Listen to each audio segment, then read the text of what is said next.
Hi everyone, welcome to the channel. कैसे हैं आप सब अच्छे होंगे, मज़े में होंगे और अच्छे से अपने एग्ज़ाम की तैयारी कर रहे होंगे। देखिए, आज के इस वीडियो सेशन में हम बात करेंगे जैसे कि आपका एग्ज़ाम 1 दिसंबर को जेकेपी कांस्टेबल का होने को है, ठीक है? तो इस वीडियो में हम बात करेंगे कि आपने एग्ज़ाम में कौन-सी बातों का ध्यान रखना है, कौन-सी मिस्टेक्स नहीं करनी है, कैसे आप अच्छा स्कोर कर सकते हैं ओवरऑल और कैसे आपने ओएमआर शीट को भरना है, क्योंकि बहुत सारे न्यू एस्पायरेंट हैं जो पहली बार एग्ज़ाम दे रहे होंगे, ठीक है? हर एक चीज़ को अच्छे से डिस्कस करेंगे, बस वीडियो को लास्ट तक देखना है। सबसे पहले आपने अपने एडमिट कार्ड को एक बार ज़रूर चेक कर लेना है, ठीक है? उसके ऊपर जितनी भी इंस्ट्रक्शंस लिखी गई होंगी वो आपने एक बार रीड कर लेनी है, कौन-कौन सी चीज़ें आपने एग्ज़ाम में लेके जानी है, कौन-सी नहीं लेके जानी है ओवरऑल, ठीक है? और अपने साथ यहाँ पे आधार कार्ड ले सकते हो आप, ठीक है? इलेक्शन कार्ड और साथ-साथ अपने पासपोर्ट साइज़ जो भी फ़ोटोग्राफ्स होते हैं, तो ये अब अपने साथ ले लेना 3 से 4 ताकि आपको कोई भी मुश्किल वहाँ पे ना आए, ठीक है? उसके बाद अपना एग्जाम सेंटर लोकेट कर लेना है, ठीक है? कि आपका एग्जाम सेंटर कहाँ पे है और आपने अपने एग्जाम सेंटर में जल्दी पहुंचना है, क्योंकि स्ट्रेस को अवॉइड करने के लिए एग्जाम सेंटर में जल्दी पहुंचना जरूरी हो जाता है। तो आज ही आप क्या करना, अपने एग्जाम सेंटर को लोकेट कर लेना, कहाँ पे है कहाँ नहीं है, ठीक है? दूसरा पॉइंट ये याद रखना है कि जब आप एग्जाम सेंटर में जाएंगे, जब आपको पेपर दिया जाएगा, तो आपने बड़े ही ध्यान से, ठीक है ना, रीड करना है इंस्ट्रक्शंस को, ठीक है? और आपने अंडरस्टैंड करना है कि जो आपका पेपर आपको दिया गया है, किस तरह के क्वेश्चन पूछे गए हैं, कैसा पेपर का सेटअप है ओवरऑल, ठीक है? पूरा पेपर अच्छे से रीड करना है और आपने स्टार्ट करना है इजी क्वेश्चंस के साथ। किसके साथ? इजी क्वेश्चंस के साथ स्टार्ट करना है, ठीक है? ताकि आप क्या कर पाएँ, अच्छे से जल्दी आंसर भी दे पाएँ और आपका जो पेपर है ना, आपको मुश्किल नहीं आए। क्योंकि ऐसा होता है कि एग्ज़ाम में ना 5 से 7 क्वेश्चन तो मुश्किल होते ही हैं। तो आप अगर 5-7 क्वेश्चन को वहाँ पे देख के कन्फ्यूज़ हो जाएँगे, वहाँ पे आपका टाइम वेस्ट होने के चांसेज़ होते हैं।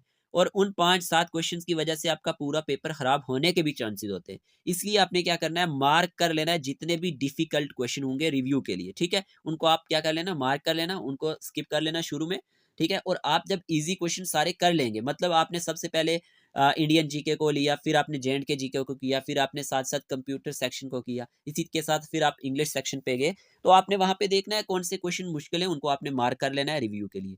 जब आप इजी वाले क्वेश्चंस कर लेंगे, फिर आपने डिफिकल्ट क्वेश्चंस पे लास्ट पे आना है। अगर आपको आते होंगे तो आपने करने हैं, नहीं तो आपने छोड़ देने, ठीक है? ये ज़रूर ध्यान रखना है। और ज़्यादा ओवरथिंक नहीं करना है। ये बात याद रखना, एग्ज़ाम में ओवरथिंकिंग नहीं होनी चाहिए। ये बहुत ही आपको ना प्रॉब्लम क्रिएट करती है वहाँ पे। ओवरथिंक नहीं होना है, ठीक है? आपने क्या करना है, काम रहना है बिल्कुल, ठीक है? क्लियर माइंड होना चाहिए आपका, पॉजिटिव माइंड होना चाहिए और फ़ोकस्ड होना चाहिए। तो जो आपके सामने पेपर होगा उस पे, ठीक है? और आपने अच्छे से अपनी ओएमआर शीट को भी चेक करना है, ठीक है? जब आप सबमिट करेंगे, आपने देखना है कि आपने सही से सारे आंसर वहाँ पे जो है सर्कल किए हुए हैं या नहीं, करेक्टली मैच्ड भी हैं या नहीं ओवरऑल। फिर आपने क्या करना है, यहाँ पे एक ध्यान ज़रूर देना है कि ओएमआर शीट पे आप जब सर्कल कर रहे होते हैं तो ध्यान से सर्कल करना है। अभी मैं बताऊँगा कि कैसे आपने नेम वगैरह को भी भरना है, लेकिन आपने ध्यान से सर्कल करना है। कई बार आप जल्दी में ना गलत वहाँ पे सर्कल कर देते हो और 2-4 क्वेश्चन तो आप ऐसे ही गलत करके आते हैं। और एक चीज़ मैं बताना भूल गया कि जब आप एग्ज़ाम में बैठते हैं तो जो क्वेश्चन्स आपके सामने होते हैं ना, बड़े ही ध्यान से स्टेटमेंट को पढ़ना होता है, क्योंकि लिखा होता है नॉट, ठीक है ना? Which one of the following is not an example of web browser, इस तरह से पूछा होगा, तो आप अब तक जल्दी में नॉट वर्ड ही नहीं देखेंगे, तो आप वहाँ पे क्वेश्चन गलत कर देते हैं। और कॉलम वाइज़ बड़े ध्यान से आपको सारे कॉलम पढ़ने होते हैं कि क्या ये सही मैच कर रहा है या नहीं ओवरऑल, ये चीज़ों का ध्यान देना है। और हाँ, एक चीज़ का जो मैंने बोला ना कि आपने डिफ़िकल्ट क्वेश्चन को छोड़ देना है रिव्यू के लिए, शुरू में आपने कन्फ्यूज़ नहीं होना है। 5-7 क्वेश्चन आपका जो है डिसाइड नहीं करते, क्योंकि वो सबके लिए मुश्किल होते हैं, किसी एक के लिए मुश्किल नहीं होते। इसलिए आपने सबसे पहले ईज़ी क्वेश्चंस को ही करना है, ठीक है? बाकी आपने क्या करना है, नेम वगैरह को कैसे भरना है, देखिए, मान के चलते हैं अब किसी का नाम है यहाँ पे FEDA, तो सबसे पहले आप F को भरेंगे, फिर आप E को भरेंगे, फिर आप यहाँ पे D को भरेंगे और फिर आप A को भरेंगे। आपको समझ आ चुका होगा। इसी तरह से आपको रोल नंबर को भी भरना है। मान के चलते हैं आपका रोल नंबर है 345120, तो आप सबसे पहले 3 को भरेंगे, ठीक है? फिर आप 4 को भरेंगे, फिर आपने 5 को भरना है। बड़े ही पूरी तरह से ये सर्कल करना है, ये पूरा बिल्कुल बीच से डार्क करना है, ठीक है? बाहर नहीं जाना चाहिए और पूरा डार्क करना है। फिर आपने 1 को भरना है, ठीक है? फिर आपने 2 को भरना है और फिर यहाँ पे मैंने बोला था, यहाँ पे अगर मान के चलते हैं 4 है लास्ट पे, ठीक है? तो आपने फिर 4 को यहाँ पे भरना है। ये चीज़ समझ आ गई? इसी तरह से आपने डेट को भी और एग्ज़ाम सेंटर को भी वहाँ पे भरना है।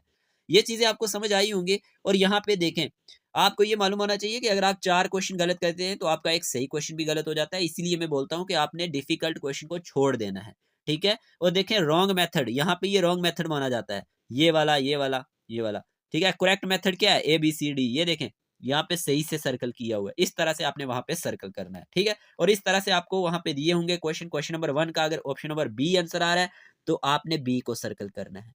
अगर 31 का डी आ रहा है, तो आपने डी को सर्कल करना है। इस तरह से आपको ये चीज़ तो समझ आ चुकी होगी, लेकिन जो चीज़ें मैंने आपको बताई है ना, कि आपने किन चीज़ों का ध्यान रखना है, उन चीज़ों पे आपने फ़ोकस रहना है। जैसे कि आपको रीजनिंग का कोई क्वेश्चन आ गया, आपको अगर 10 सेकंड के अंदर वो क्वेश्चन का पैटर्न समझ नहीं आता, तो आप उसको स्किप करेंगे, आप नेक्स्ट क्वेश्चन पे चले जाएँगे, आप उसको छोड़ देंगे। मैथ में भी ऐसे ही करना है, क्योंकि आपका एक-एक सेकंड, एक-एक मिनट वहाँ पे कीमती होता है, तो आपने 1 मिनट से ज़्यादा एक क्वेश्चन पे टाइम वेस्ट नहीं करना है। जो आपकी पहुँच का होगा क्वेश्चन, उसी को आपने करना है, ठीक है? ये चीज़ें आपको समझ आ चुकी होंगी। तो इन चीज़ों का आपने ध्यान रखना है, इन बातों का। और अगर आपने हमारे लेक्चर्स नहीं देखे हुए, लास्ट टाइम आपको रिवीजन करनी है, 2-3 घंटे आज आपने पढ़ना है, रात के 8 बजे के बाद आपने रेस्ट करनी है, आज रात को आपने नहीं पढ़ना है, माइंड को रेस्ट देना है, ये पॉइंट बहुत ज़रूरी है। तो अगर आपको जेएंडके जीके देखना हुआ, तो मैं आपको रिकमेंड करूँगा कि ये 500 एमसीक्यूज़ की सीरीज़ आप देख लेना, प्लेलिस्ट में ये वीडियोज़ पड़े होंगे, ठीक है? तो ये वीडियोज़ आप देख लेना। अगर आपको कंप्यूटर सेक्शन देखना है, तो यहाँ से कोई भी वीडियो अगर आपको देखना हुआ, 41 वीडियोज़ पड़े हुए हैं प्लेलिस्ट में, आप जाके देख सकते हैं। जेकेपी कांस्टेबल के लिए इंडियन जीके और जेएंडके जीके का ये प्लेलिस्ट होगा, आप यही वीडियोस देख ले जाके, ठीक है? अगर आपने कोई टॉपिक नहीं देखा हुआ, इंग्लिश सेक्शन पे भी यहाँ पे लेक्चर्स पड़े हुए हैं, 14 वीडियोस, तो आप जाके देख सकते हैं। प्रैक्टिस सेट की अलग से प्लेलिस्ट बनी होगी, वो भी आप जाके देख सकते हैं। इससे बाहर कुछ भी एग्जाम में नहीं आता। कल जब आपका एग्जाम होगा, फिर आप देख लेना कितने सारे क्वेश्चंस आपको यहीं से देखने को मिलेंगे। देखिए, एग्जाम में सिर्फ 5 से 7 क्वेश्चन मुश्किल होते हैं, ज़्यादा से ज़्यादा 10 क्वेश्चन मुश्किल होते हैं, और उन 10 क्वेश्चंस की वजह से आप अपना पूरा पेपर खराब नहीं कर सकते। इसीलिए मैंने आपको बोला कि आप ईज़ी क्वेश्चंस पहले करेंगे, जो मुश्किल क्वेश्चन होंगे वो सबके लिए मुश्किल होते हैं, किसी एक के लिए मुश्किल नहीं होते। तो इसीलिए इन चीज़ों का आपने ध्यान रखना है। ऑल द बेस्ट, आप सबका अच्छा पेपर होगा, आपने बस पॉजिटिव रहना है, आपको आपकी मंज़िल ज़रूर मिलेगी। आप सबने बहुत मेहनत की है, दिन-रात एक की है, क्योंकि हमें पता है आप सबके मैसेज आते हैं, तो बहुत फ़ील होता है कि काफ़ी एस्पायरेंट ऐसे हैं 4-4 साल से पढ़ रहे हैं, लेकिन आज तक उनकी नौकरी नहीं लगी, लेकिन इस बार ज़रूर लगेगी। ओके, इतना ही रखते हैं इस वीडियो में। All the best. Take care of yourself.